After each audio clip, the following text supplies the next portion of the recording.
Shraddha and the meaning of Buddha. What is a Buddha? I spoke about the Buddha as a stage in the evolutionary process, that the teaching of the Buddha is actually the teaching about how the human being evolves to a higher level. The ordinary level was called the Puthujjana level. The Puthujjana. The word Puthujjana means the common people. The common people. And that is what is psychologists call the normal people and the normal way. And from that normal way, we have to evolve to a higher level. And that higher level is called the Arya level. Arya. The word Arya, which is usually translated as noble, it is not mere noble. It's a supernormal state. The Buddha was trying to raise the normal human being to a supernormal level, and that is called the Arya level. And it is also called superhuman. Uttari Manussa. Uttari Manussa means a superhuman level. Because the normal human being is full of weaknesses. That weakness is that we become angry very easily, we become greedy very easily, we are very selfish, self-centered. Now all those weaknesses have to be removed. That is how we evolve. So the evolutionary process is not like the biological evolution. Biological evolution is something that happens automatically, unconsciously. But this is a psychological evolution. Psychological means that it is the evolution of the mind. And the evolution of the mind is the evolution of consciousness. Now there are animals who are not fully conscious. But we, human beings, of course, think we are fully conscious. But in actual fact, we are not fully conscious. We are still like dreaming. So this is why the Buddha is trying to make the human being evolve, which means it is the evolution of consciousness. And the evolution of consciousness has to be done consciously. That means each individual has to make the effort to evolve. So it cannot happen automatically. And so this evolutionary process, which every person has to follow, is what is called today the Noble Eightfold Path. It is not noble. I don't translate that as the Noble Eightfold Path. I call it the supernormal Eightfold Way. Supernormal because it is a way that leads the normal person to a supernormal level. And a person who has entered this path is called a sotapanna. A sotapanna. Sota means the stream. Sotapanna means to enter the stream. Now this is an analogy. It is like the river that ultimately flows into the ocean. So if you put a log into the river, it will begin to float and it will be carried by the current of the water and ultimately reach the ocean. So in a similar way, if a person enters this stream, which is the Noble Eightfold Path, or the supernormal Eightfold way, you begin to gradually move towards Nibbana.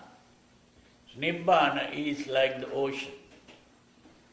So entering the stream means, if you have heard of the Noble Eightfold Path, which we mentioned earlier, which is Samma Ditti, Samma Sankappa, Samma Vacha, Samma Kammanta, Samma Ajiva, Samma Vayama, Samma Sati, and Samma Samadhi. Samma Ditti means the proper understanding of the Dhamma. The Dhamma has to be properly understood. When the Dhamma is properly understood, you are not just learning a theory.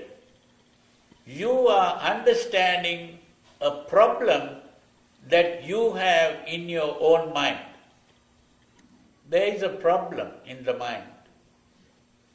We discussed all this, so I don't want to go into great detail about the problem.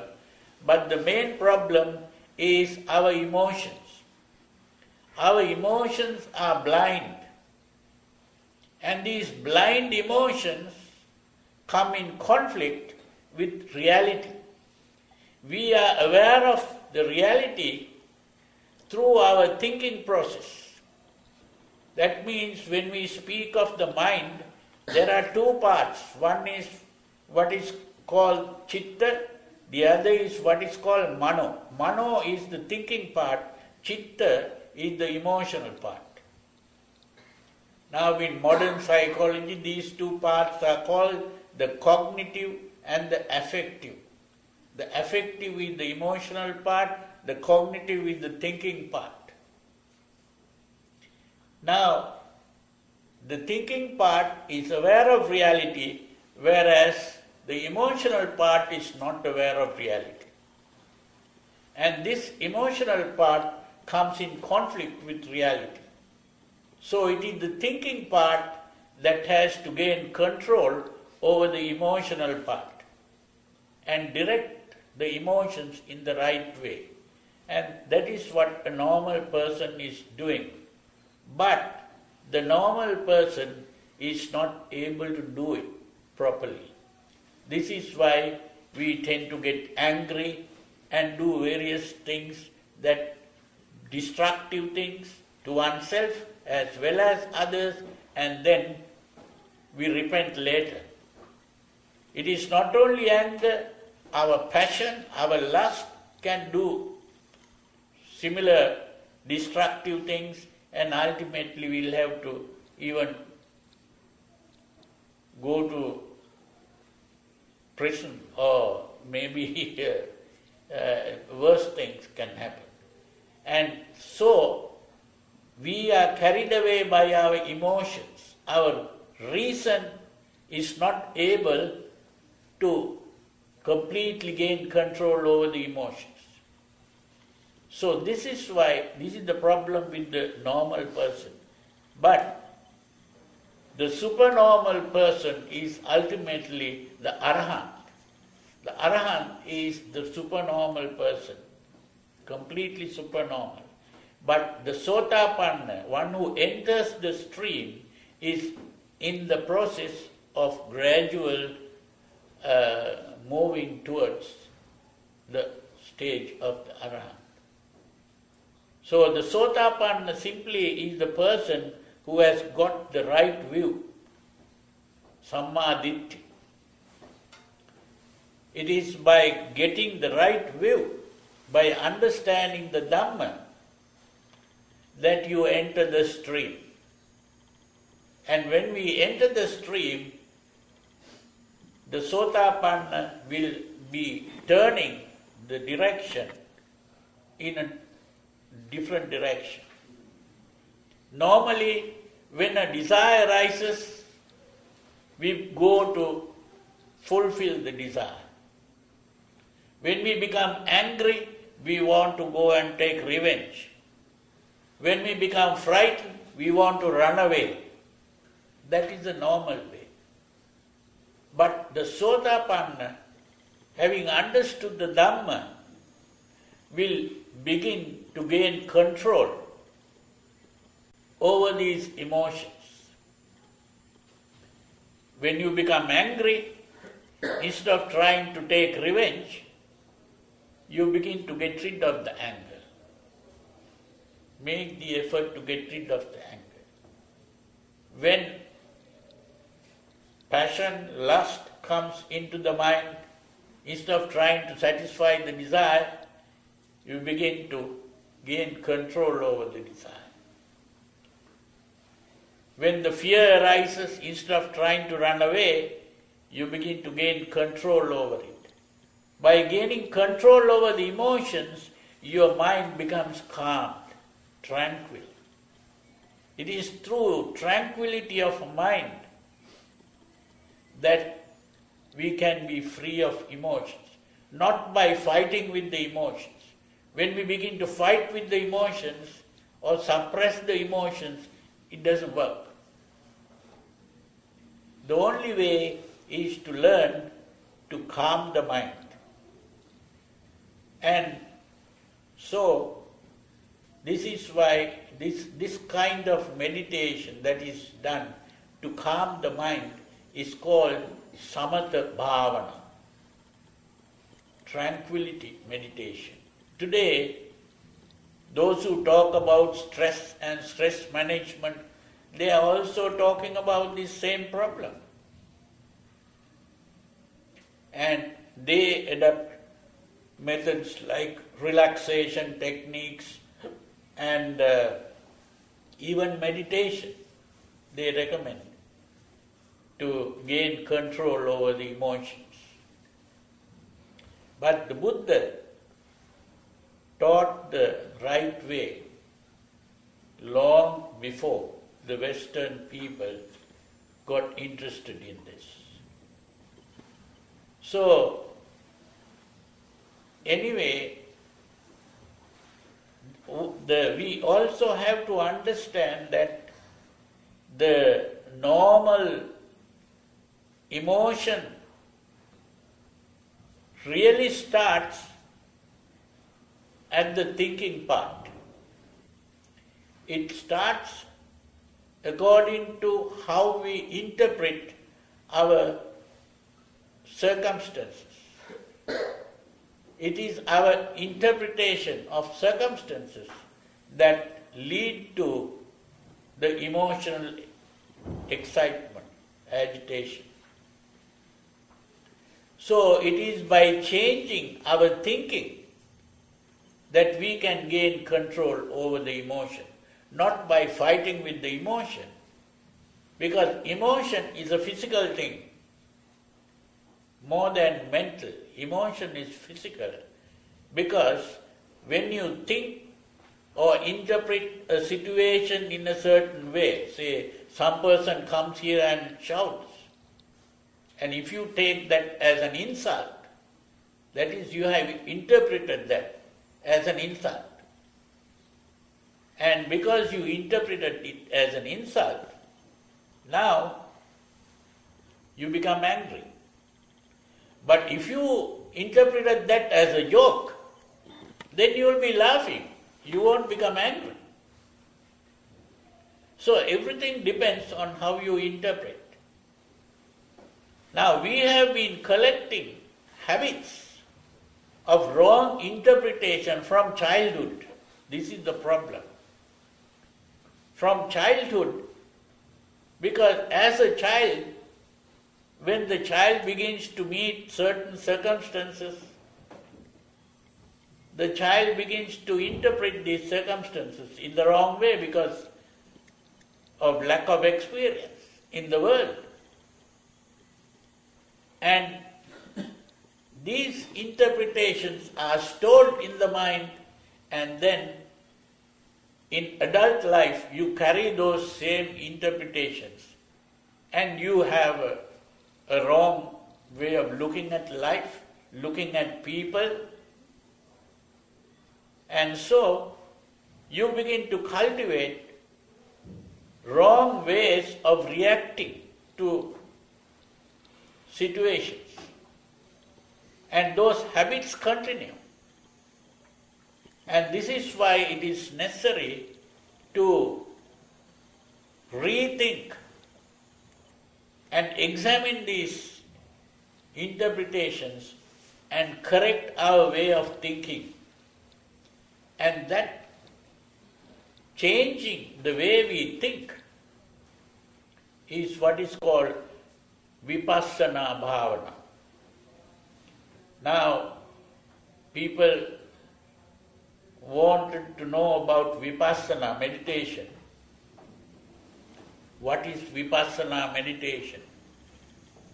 Vipassana is really learning to change the mano part. Changing the chitta part is samatha bhavana. Changing the mano part is Vipassana bhavana. Now, changing our thinking part is not easy because our emotions come in conflict. Most of our wrong thinking is due to emotions. It is the emotion that changes our thinking into the wrong way, really. So first we must learn to calm the mind, and only when the mind is calmed,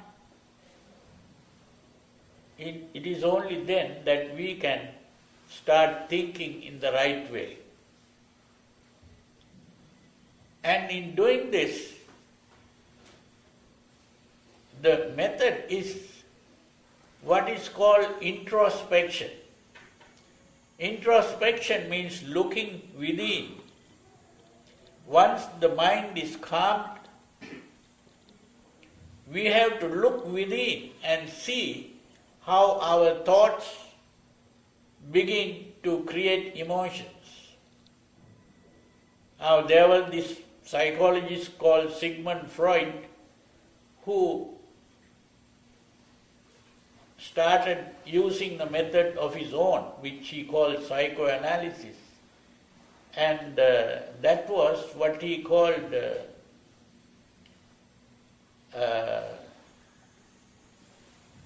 letting a person begin to just speak out whatever comes into the mind. Now, that way, of course, the analyst can read the mind of that person because he is thinking aloud. When he is thinking aloud, another person can know what that person is thinking.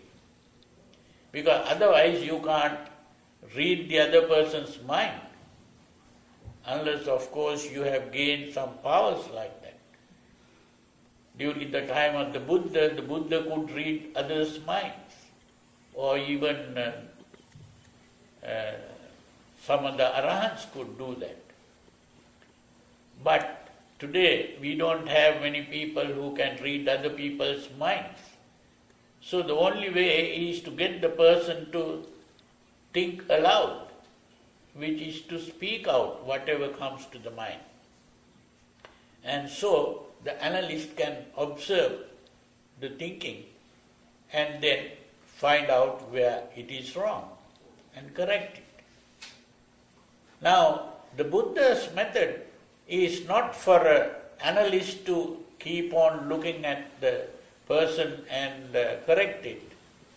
The Buddha's method is to get a person to look at his own mind. And the way you do it is what is called satipatthana.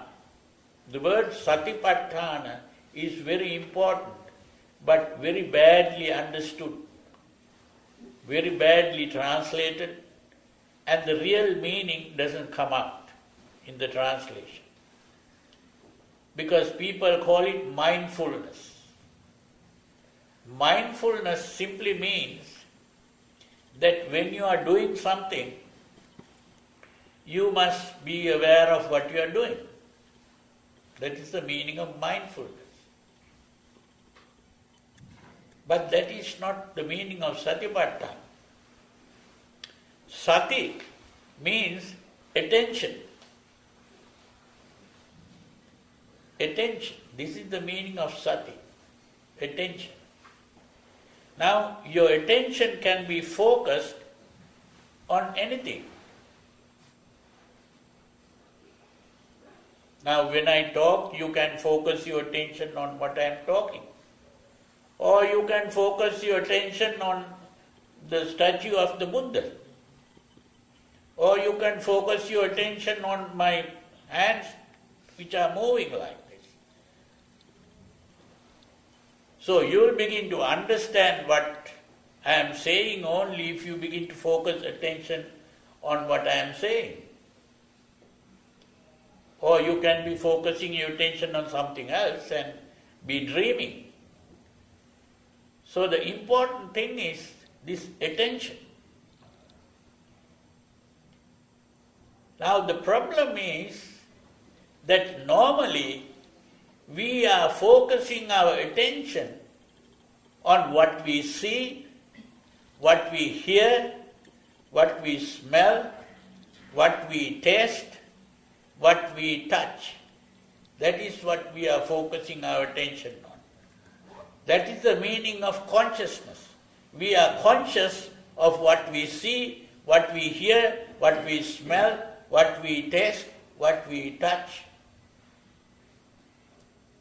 So our attention is focused on external things.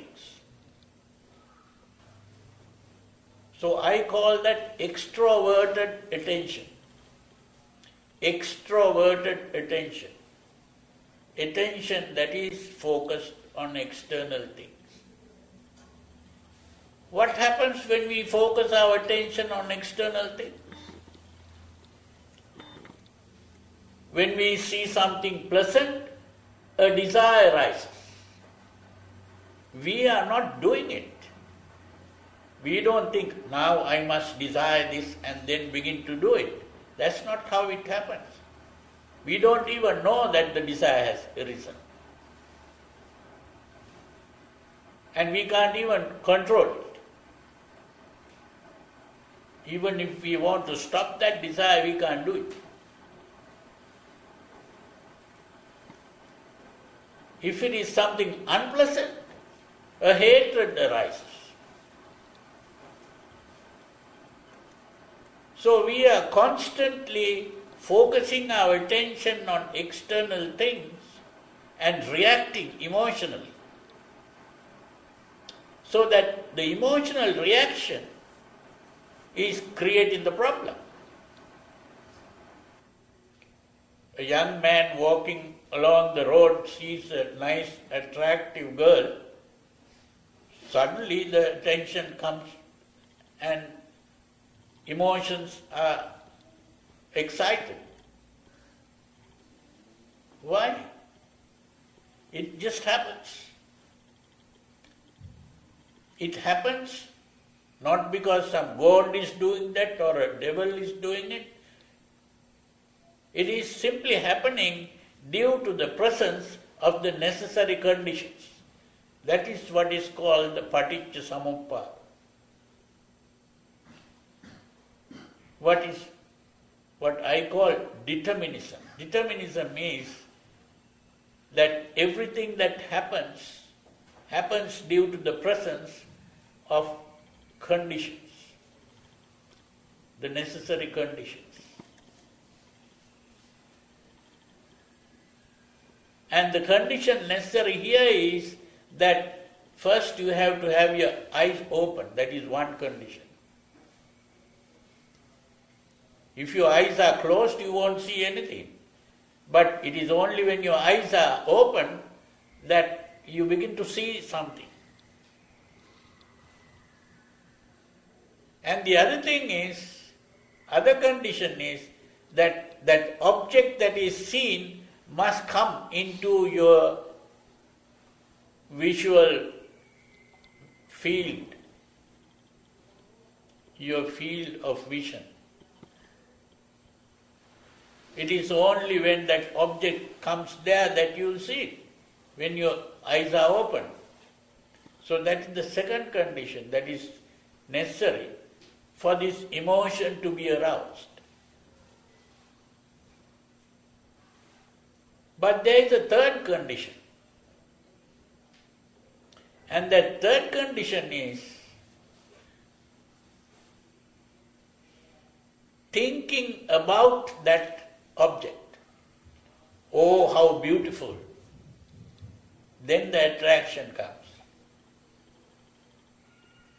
If you think like that. Or if it is something ugly, hatred arises. Because it starts by thinking, oh, how ugly. Now it is not possible to close your eyes all the time and live. It's not possible. And it is also not possible for things to come into your vision, your field of vision. But there is only one thing that you can gain control over, and that is thinking about what you see. But not only that, you can also direct your attention away from that.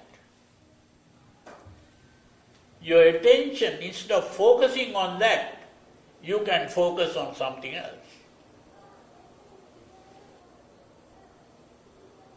Now, if it is possible for you to take your attention away from that object and focus on what is going on inside you,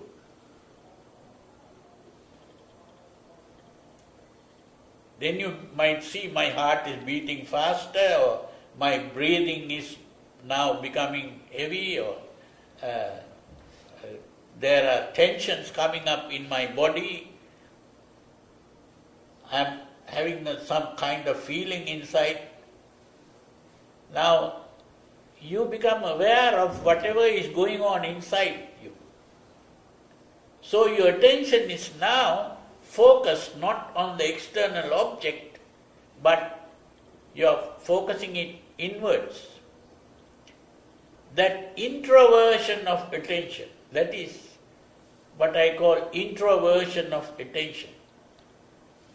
Instead of extroversion of attention, now you begin to introvert the attention. That introversion of attention is what is called satipatthana. The word satipatthana comes from sati upatthana.